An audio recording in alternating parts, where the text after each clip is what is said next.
Por liberar la patria. Se supone que la proclama de Lavalleja en el desembarco dice argentinos orientales, pero después en la historia la parte de argentinos se saca. ¿Es así?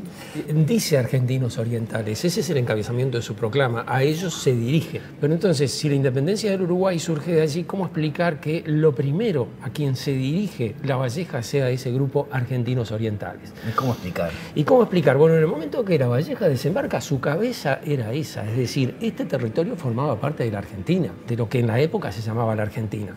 Le habla a los argentinos orientales, así dice literalmente. Y dice, esta nación de la que hemos formado parte, literalmente. Todos los textos son abrumadoramente claros para indicar que la provincia no sueña con la independencia, esa que Artigas rechazó expresamente varias veces. ¿Y por qué nadie menciona Artigas entre los 33 orientales? ¿Por qué esa ausencia? Digamos, ese nombre seguía estando asociado al caudillo, al jefe de los anarquistas, al bandido. Era un temor mayor el desorden que podía generar el artiguismo, y por lo tanto, si se presentaban como enarbolando la figura de Artigas, eso podía ser mal visto. Artigas lo culpan de todos los males de la división de las provincias y de no haber aceptado el centralismo porteño. Claro. Aunque, digo, pero lo mismo le achacaban a los entrerrianos, a los santafesinos. Lo que pasa es que Artigas era como el genio del mal, ¿no? El que había organizado a todos. Y siempre Artigas fue visto acá en lo que terminó siendo Argentina como un personaje nefasto hasta, diría, el siglo XX.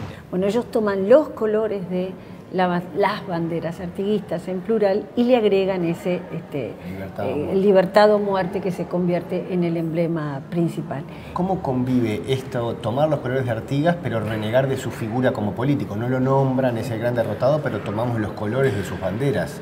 Es como... Claro, lo que pasa es que la revolución había sido algo mucho más amplio que el propio Artigas, eso no hay que olvidarlo. Entonces, elegir los colores artiguistas... Era decir, somos la revolución, no somos algo distinto a la revolución. Es decir, es la vieja idea artiguista de la autonomía de los pueblos, la idea de Artigas, de la federación, todo eso está dentro de las ideas de Lavalleja. El espíritu con que se actuaba era un espíritu que trataba de seguir las ideas del prócer, aunque no se lo nombrara. Pero esos porteños que están ayudando a los 33 orientales, sí, entonces no son artiguistas. No, son de hecho, muchos de esos porteños lucharon contra Artigas.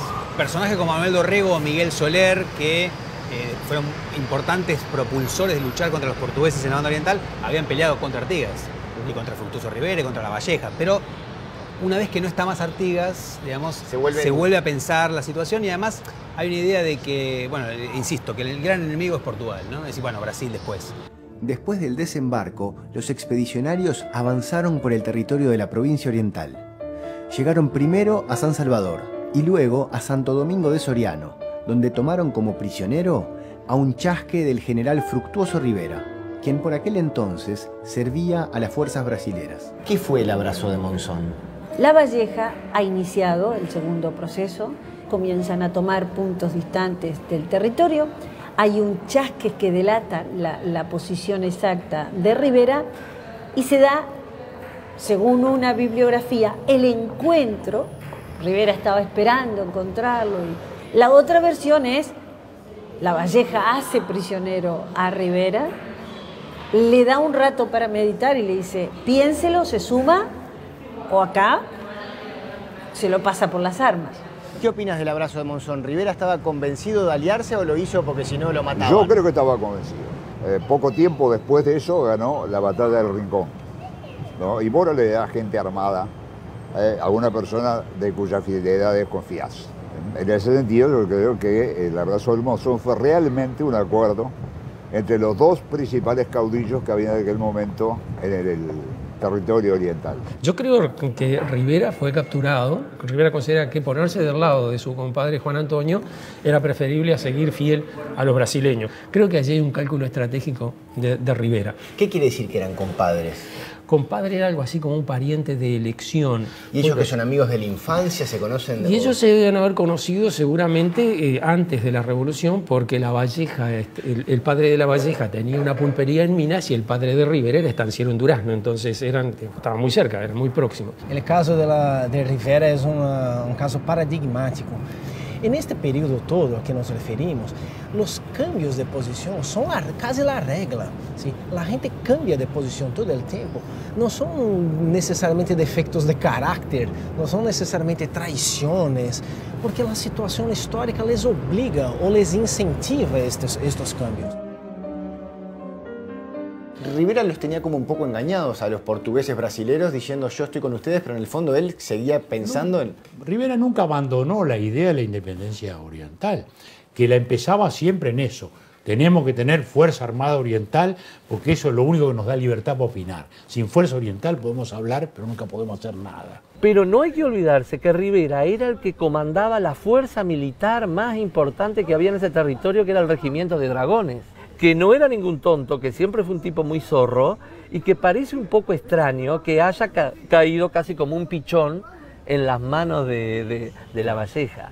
Y que a su vez, una vez que él se incorpora, todo ese regimiento de dragones, al otro día, el abrazo es el 29, y al otro día salen reventando caballos desde el Perdido hasta Durazno para que el regimiento de dragones se subleve y se transforme en la principal fuerza militar. Es un personaje sinuoso, es un personaje que tiene altas y bajas, pero en todo momento es un personaje al que la gente lo sigue.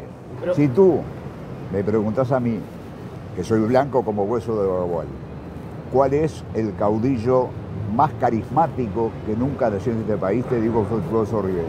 ¿Y cuál es el carisma que tenía Lavalleja? Evidentemente tenía una capacidad de arrastre de multitudes extraordinaria, ¿no? Era el hombre rebelde, era el hombre de alguna forma salvaje, movido mucho más por impulsos que por razonamientos. Lavalleja se dice que era lo que se proponía lo conseguía. Y detrás de él había una mujer muy especial también. O sea, cuando es capturado por los brasileros en 1819, ¿no? Ana Monterroso de Lavalleja pide ir con él y de hecho uno de sus hijos nace en el calabozo, cautiverio. O sea, es la única persona que después de ser liberado por el indulto en 1822, ¿no?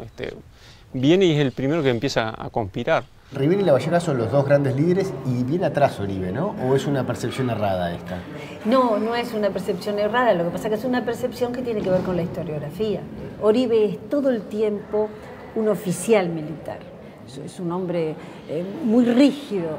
Zunfelde lo pinta maravillosamente y dice, todo lo que Rivera se duebla pero no se rompe, este es rígido, absolutamente rígido, ¿no? Todo el mundo encuentra, digamos, de Rivera, de Lavalleja, confidencias, cartas. Bueno, Oribe no tiene un archivo de cartas, no hay personas que digan, no, hablando con Manuel Oribe, él me comentó que aparentemente Oribe no le comentaba nada a nadie. ¿Cuál es su relevancia en la Cruzada Libertadora? Bueno, si uno imaginara una estructura piramidal, Oribe vendría a ser el segundo jefe. Pero como tiene ese carácter, digamos, militar, adopta como un lugar subordinado. Por aquel entonces, el viajero inglés William Bennett afirmó haber visto un aviso en el que se ofrecían 3.000 reales por la cabeza de Lavalleja y 4.000 por la de Rivera. Ambos eran considerados traidores por los brasileros. O sea, sin el abrazo de Monzón, sin esta alianza entre Lavalleja y Rivera... Era imposible la independencia. ¿Cuál es la prueba? Que Lavalleja ya lo había intentado 2 veces, en el año 22 y luego en el año 23, cuando anda en las provincias, y fracasa.